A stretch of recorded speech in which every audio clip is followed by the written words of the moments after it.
Yeah,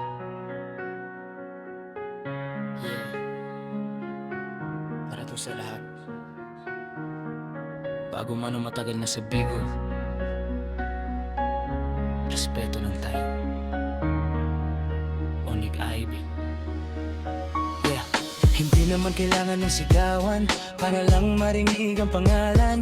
Hindi rin kailangan ng basagan para masabing ikaw ay matapang. Bago ka man dito o veterano na, pare-pareho lang tayong may dala. Pangarap, oras at pagod sa umaga para lang may maipakita sa masa. Kung may galit pwede naman kausapin, yung sa bigo mo pa ibubuhos ang damdamin. Kasi bawat salitang binibitawan may taong nasasaktan kahit di mo alam. Tandaan mo, pare-pareho tayong tao. May puso rin na madaling masugatan dito. Kung walang basagan, walang away, mas magiging payapa ang bigo araw-araw. Respeto lang tayo, huwag magmurahan.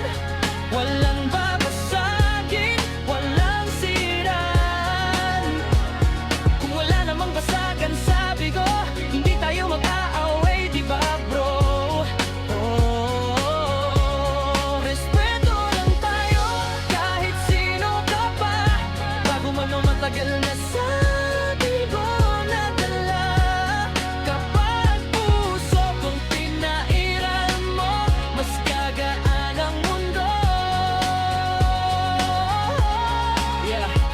Hindi sukatan ng lakas ang panlalait, hindi rin ikataas ang pagiging galit. Mas malupit ang marunong umintindi kesa sa taong puro salita pero walang sarili. Kung may issue, pwede namang ayusin, hindi yung sisiraan mo pa sa bigo mismo. Hindi lahat ng tahimik ay mahina, minsan sila pa ang mas may paninindigan na totoo. Family man o solo sa laban, hindi kailangan ng bangayan. Kasi kung respeto ang uunahin, mas dadami pa ang susuporta sa atin. Hindi ba mas maganda pakinggan yung bigo na puro tawanan, kesa sa puro sigawan at mga salitang walang timba?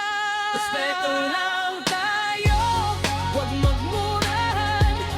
Walang babasagin, walang siraan. Kung wala namang basagan sa bigo, mas payapa ang bawat tao. Respeto lang tayo, kahit sino ka pa. Pantay-pantay lang tayo sa mata ng iba. Kung respeto ang itatanim mo, pagmamahal ang aain mo. Isipin mo muna bago magsalita. Yung isang comment mo pwedeng makasira ng araw ng iba, pero pwede rin namang makabuo. Choice mo kung ano ang iiwan mong marka, galit o respeto.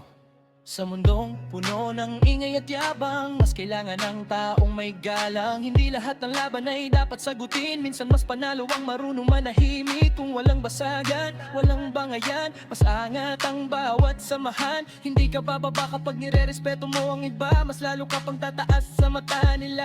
Bago man uma-account mo, hindi doon nasusukat ang pagkatao. Ang tunay na lakas ay nasa asal, hindi sa lakas ng boses na walang aral. Respeto lang daw, magmurahan. Walang babasagin, walang siraan. Kung wala namang basagan sa bigo, mas payapa ang bawat puso.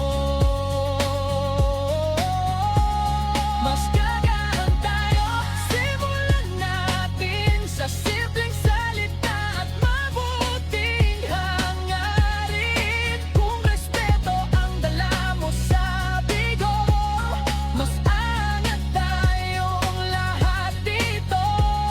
Respeto lang, walang basagan,